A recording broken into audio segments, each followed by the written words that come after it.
Olá, tudo bem com vocês? Meu nome é César. Seja bem-vindo a este humilde canal.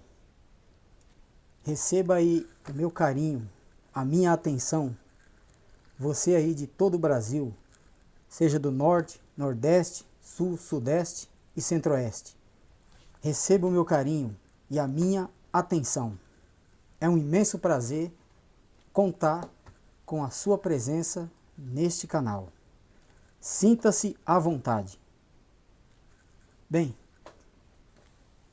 no vídeo de hoje eu gostaria de abordar o capítulo 24 de Mateus,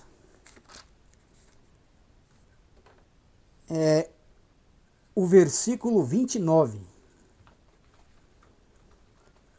Mateus 24, o versículo 29 diz o seguinte. Acompanhe a leitura. Eu estou usando a Bíblia Vida, né? A Bíblia João Ferreira de Almeida, Almeida Revista e Atualizada. Usarei esta Bíblia no decorrer desse vídeo. Então vamos à leitura de Mateus 24 e o versículo 29, que diz: Logo em seguida a tribulação daqueles dias, o sol se escurecerá, e a lua não dará sua claridade. As estrelas cairão do firmamento, e os poderes dos céus serão abalados. Nós vamos comentar acerca desse versículo, né? Vamos procurar entender o que isso aqui significa. Porque a tradição religiosa, quando se depara com esse versículo, né, eles costumam interpretar isso aqui de forma literal. Então eles vão literalizando tudo. Mas será que se fizermos um exame acurado disso aqui, será que o que Jesus quis dizer aqui seria algo cósmico? Será que o sol vai deixar de brilhar? A lua vai deixar de dar a sua claridade? As estrelas realmente vão cair do céu? Será que é exatamente isso? Bom, o que temos, logo de antemão, eu vou dizer, né, que isso que Jesus está dizendo aqui nesse versículo, Jesus não está trazendo nenhuma novidade. Isso aqui não é algo novo. Jesus não está aqui trazendo uma novidade. Isso aqui trata-se de uma linguagem profética. Nós vamos recorrer ao Antigo Testamento. E nós vamos nos deparar com essas mesmas expressões que Jesus usa aqui. Isso já era usado pelos antigos profetas, quando eles recebiam os oráculos de Deus, as revelações, seja por meio de visões ou por meio de sonhos. Então os profetas, eles faziam uso disso aqui. Então, só para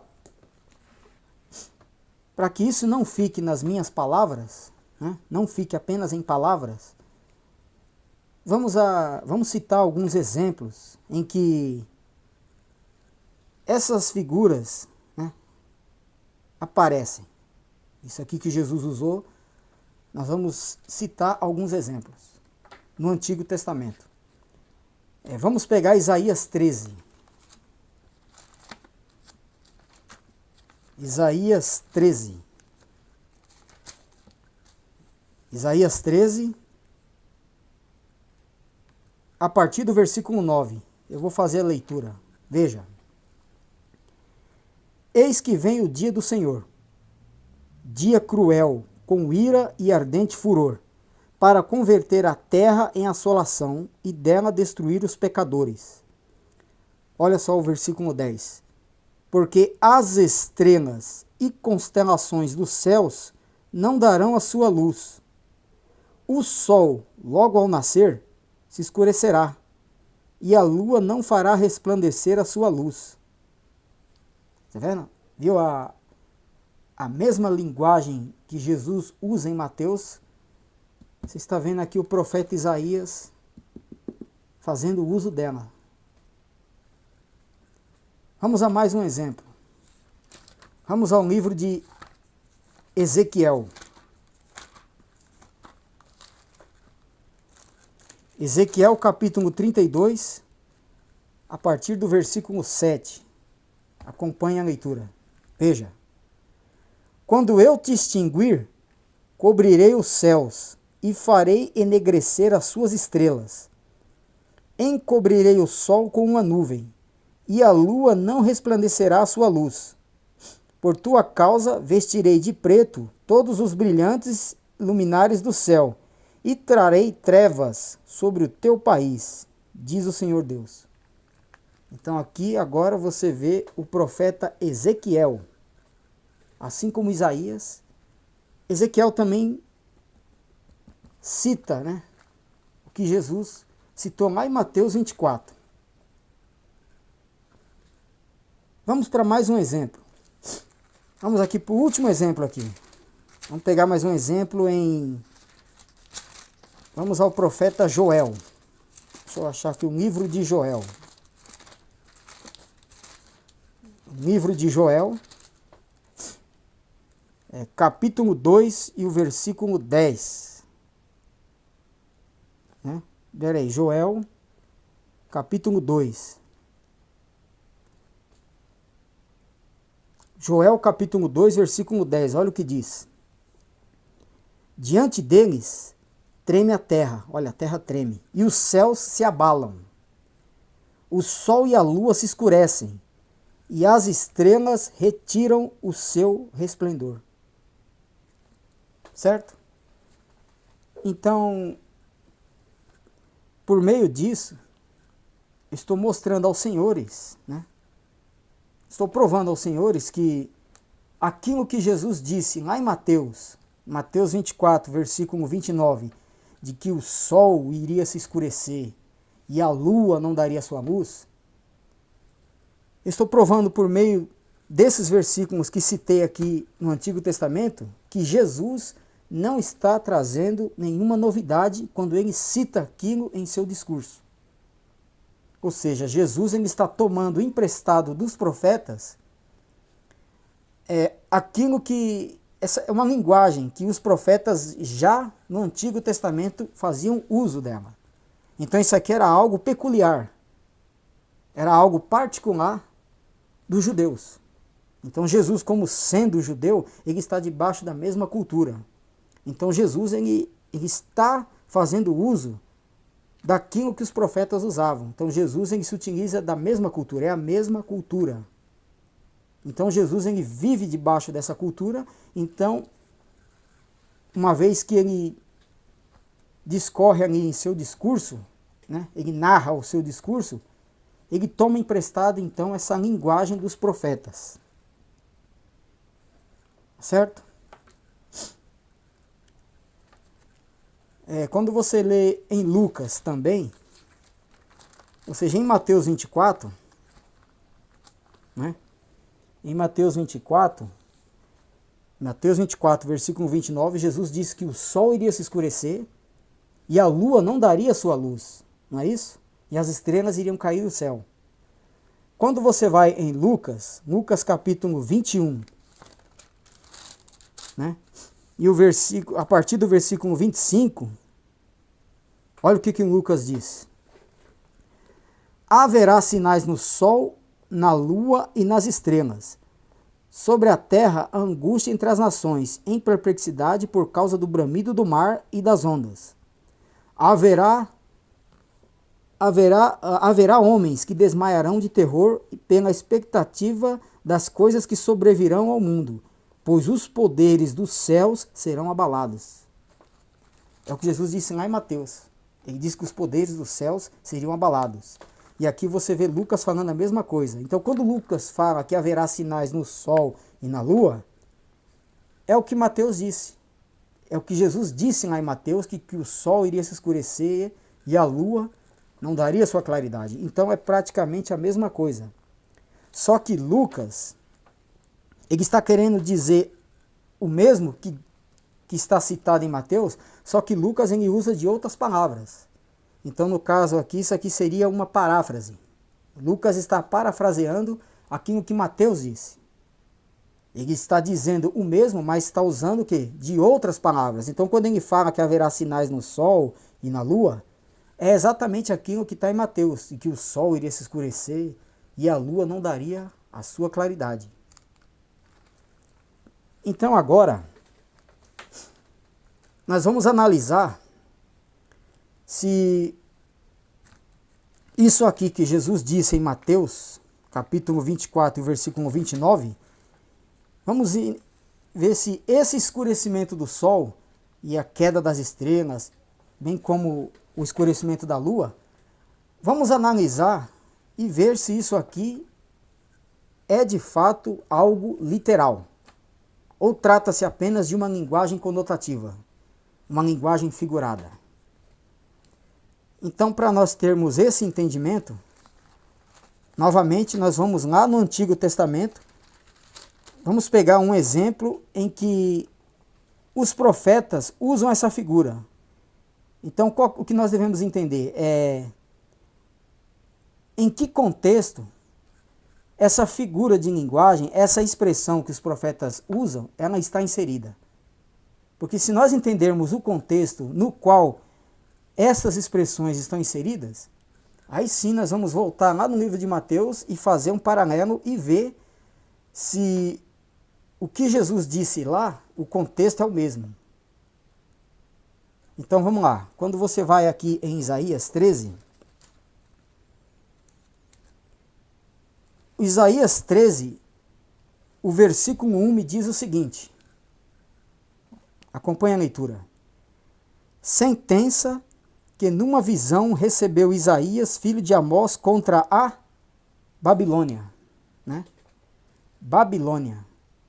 Então, ou seja, o que Isaías vai expor aqui, nesse capítulo 13, tem por alvo a Babilônia.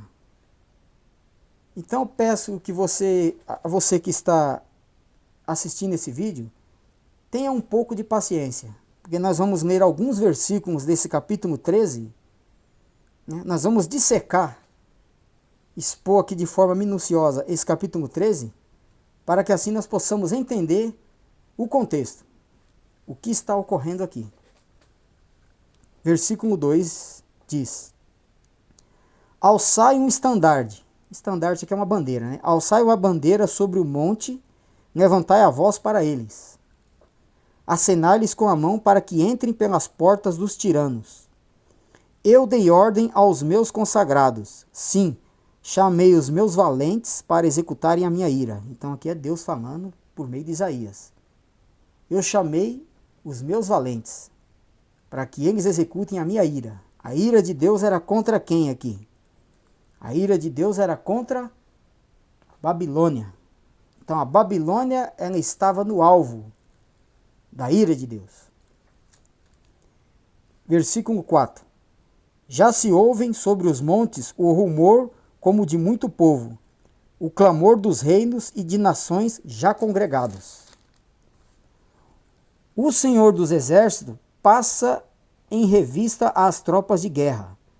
Já vem de um país remoto, desde a extremidade do céu. O Senhor e os instrumentos da sua indignação para destruir toda a terra. Então, ou seja, Deus, ele estava vindo com os instrumentos da sua indignação para destruir toda a terra. Toda a terra. Obviamente, a terra aqui é uma referência à Babilônia. Visto que, no versículo 1, o profeta Isaías diz que a sentença a qual ele estava recebendo em visão era contra a Babilônia. Então todo esse contexto vai girar em torno da Babilônia. Então a terra aqui que seria destruída pela ação da ira de Deus era a Babilônia, não era o mundo cosmos, o planeta, o globo terrestre. Agora, versículo 6, Isaías 13, versículo 6, continuando a leitura, veja o que diz. Uivai, pois está perto o dia do Senhor. Vem do Todo-Poderoso com assolação, pelo que todos os braços se tornarão frouxos, e o coração de todos os homens se derreterá e assombrar-se-ão, e apoderar-se-ão deles dores e ais, e terão contorções como mulher parturiente. Olharão atônitos uns para os outros, e o seu rosto se tornará flamejante. Versículo 9. Eis que vem o dia do Senhor, dia cruel, com ira e ardente furor, para converter a terra em assolação e dela destruir os pecadores. Então aqui, o profeta Isaías está anunciando de que o dia do Senhor estava próximo. Agora veja só como que isso aqui os líderes religiosos podem manipular.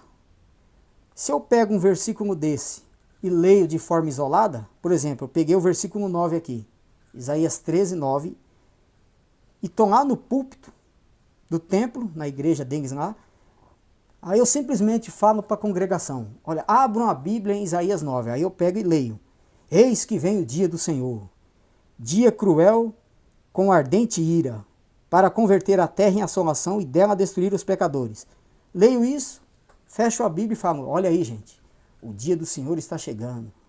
E aí eu começo a fazer, sabe, um terrorismo na mente das pessoas. Isso por quê? Porque eu peguei isso aqui de forma isolada. Eu estou simplesmente assim, né? Se eu pego um jornal e eu começo a recortar palavras daquele jornal, eu posso formar a frase que eu quiser.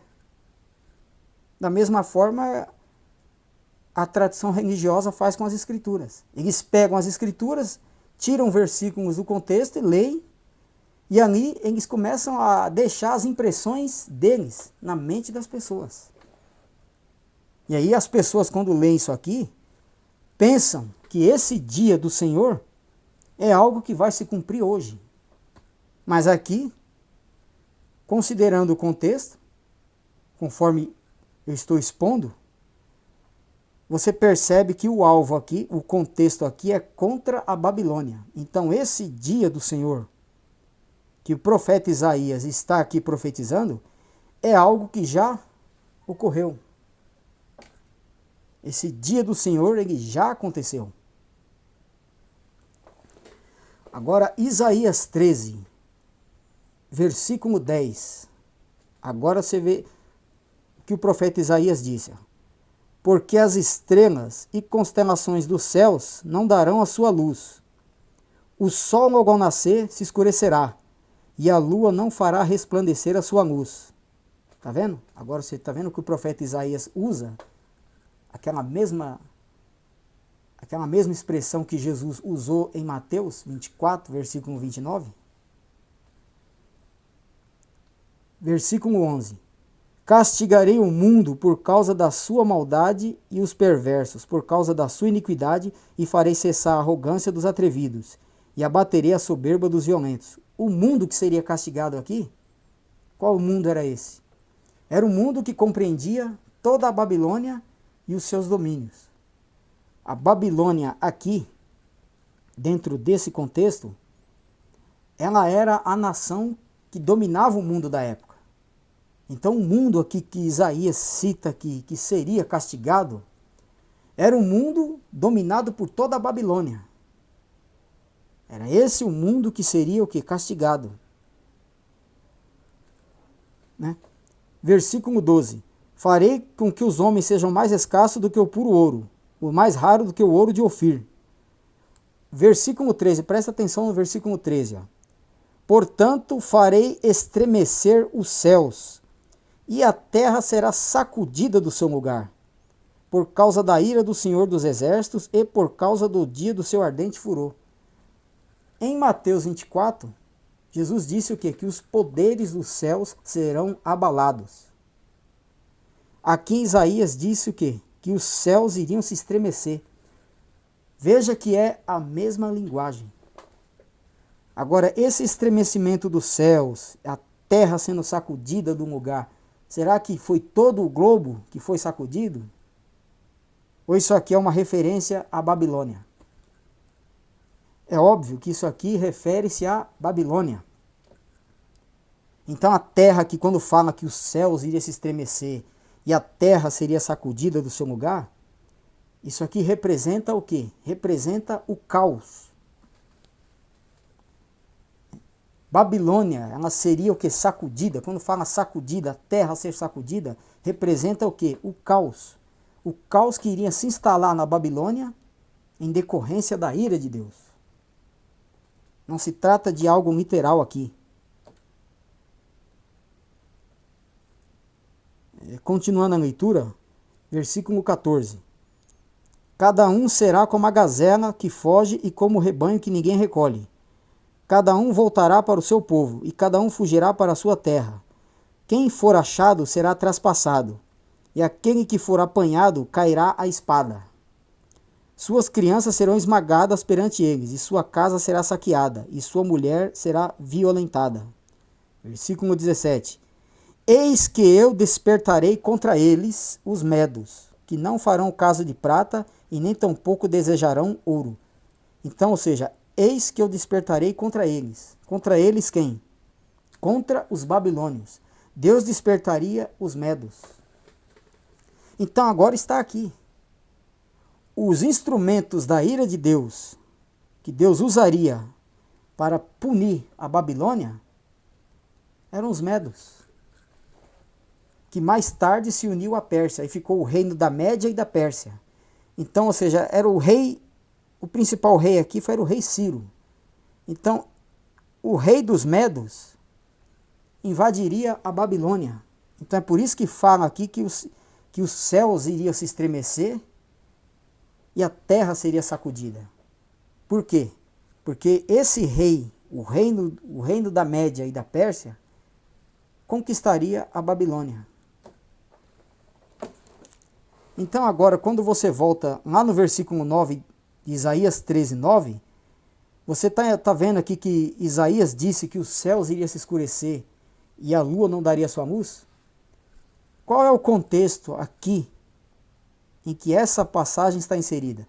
Não é um contexto de guerra? Não é um contexto aqui em que uma nação está subjugando outra?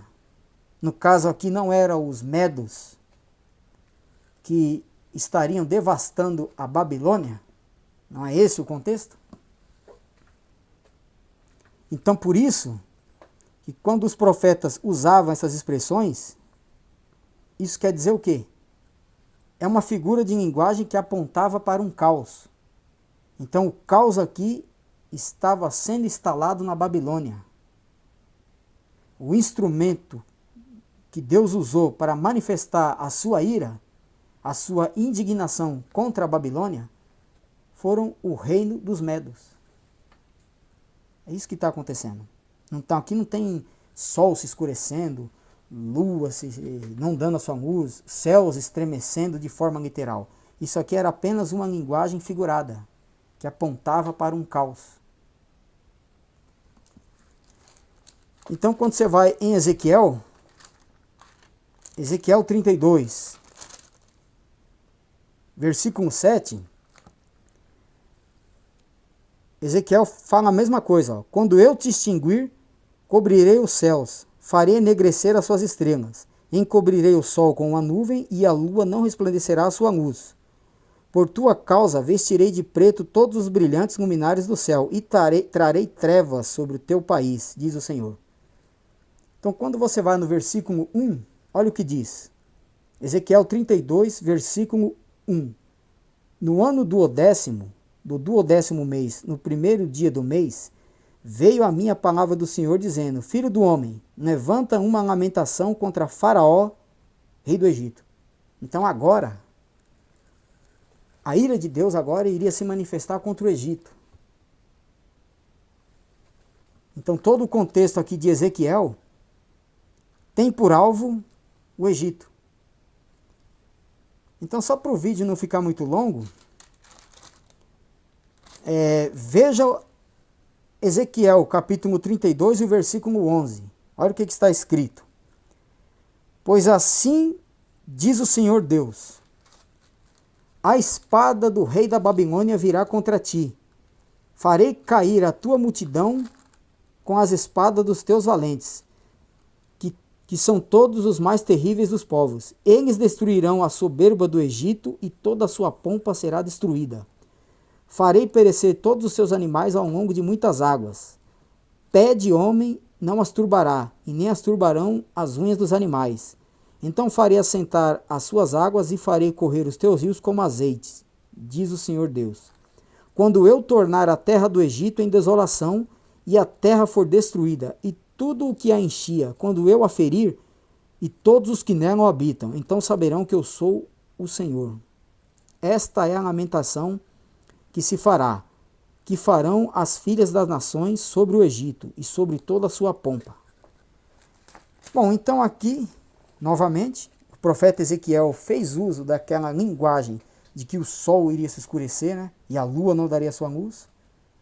O contexto aqui é o mesmo que está em Isaías.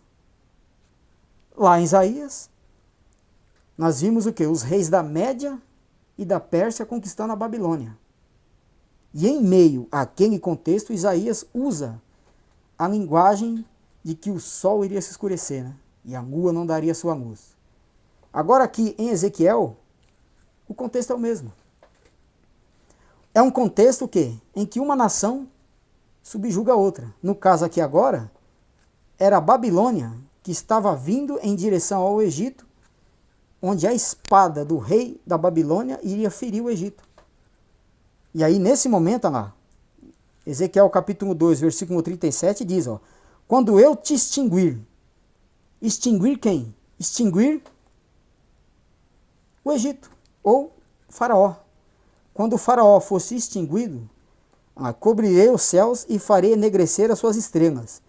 Encobrirei o sol com uma nuvem e a lua não resplandecerá a sua luz. Por tua causa vestirei de preto todos os brilhantes luminares do céu e trarei trevas sobre o teu país. Será que isso foi literal? Quando Deus falou que ia trazer trevas sobre o Egito, essas trevas aqui entende-se que é o caos. Não se trata de trevas literais. Eram o quê? O caos.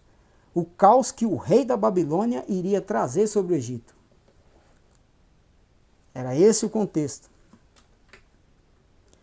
Então agora eu peço a você, faça um sinal de positivo se você está entendendo tudo que está sendo exposto no vídeo até agora. Eu espero que você que está aí assistindo a esse vídeo tenha entendido de que essas figuras de linguagem de escurecimento do sol, escurecimento da lua, queda das estrelas, o estremecimento dos céus, né? Os céus iriam se estremecer. Isso tudo são figuras de linguagem que apontava para um caos.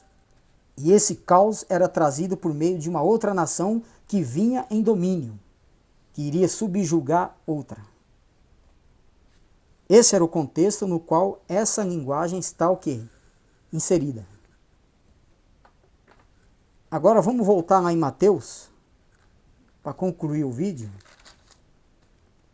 Mateus 24, versículo 29 me diz: logo em seguida, a tribulação daqueles dias, o sol se escurecerá, e a lua não dará sua claridade, as estrelas cairão do firmamento, e os poderes dos céus serão abalados.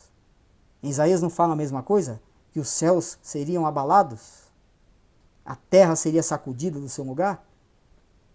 Ali nós entendemos o quê? Que a terra que foi abalada e que foi sacudida do seu lugar foi a Babilônia por conta da ação dos medos. Agora, indo para Mateus, quando você lê Mateus 24, qual é o contexto aqui? Quando você lê lá no versículo 1, Jesus não estava saindo do templo. E Jesus não disse que tudo aquilo seria destruído? E quando você vai em Lucas, só para comprovar o que eu acabei de dizer, né? Lucas 21, que o discurso é o mesmo de Mateus, né? Lucas 21, versículo 20 diz, ó, esse versículo já é praticamente um clássico, né? Nós já estamos careca de ler isso aqui. Lucas 21, versículo 20 diz: Quando, porém, virdes Jerusalém sitiada de exércitos, sabeis que está próximo à sua devastação. Então, o contexto de Mateus 24, Lucas 21 é o mesmo. Era a destruição de Jerusalém. Então, ou seja, uma nação iria ser subjugada por outra.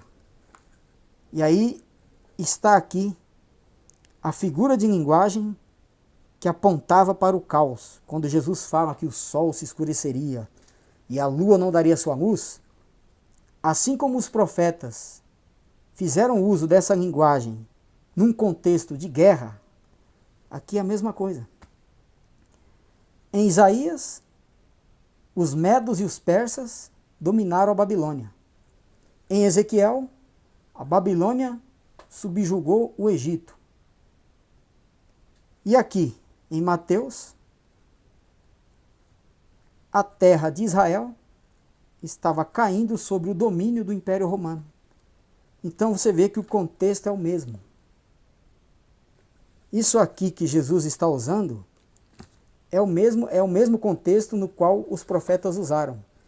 Essa figura de linguagem aqui aponta para o caos, aponta para o cataclisma.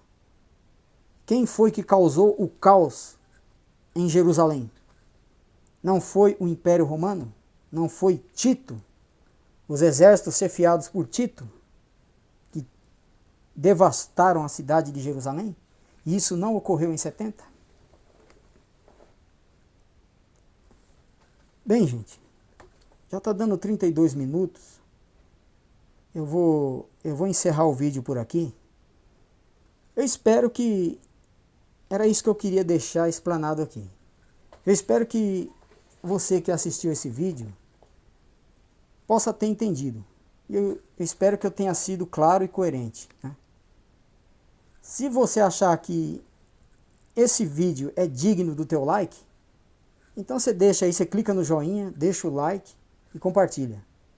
Agora, se você achar que esse vídeo não é digno do teu like, e tudo que eu disse aqui foi baboseira, então você deixa aí o seu dislike. Certo? Então, eu vou ficando por aqui. Eu desejo a você um excelente domingo, um excelente início de semana. Lembre-se, você já é abençoado. Graça e paz. Até o próximo vídeo. Tchau.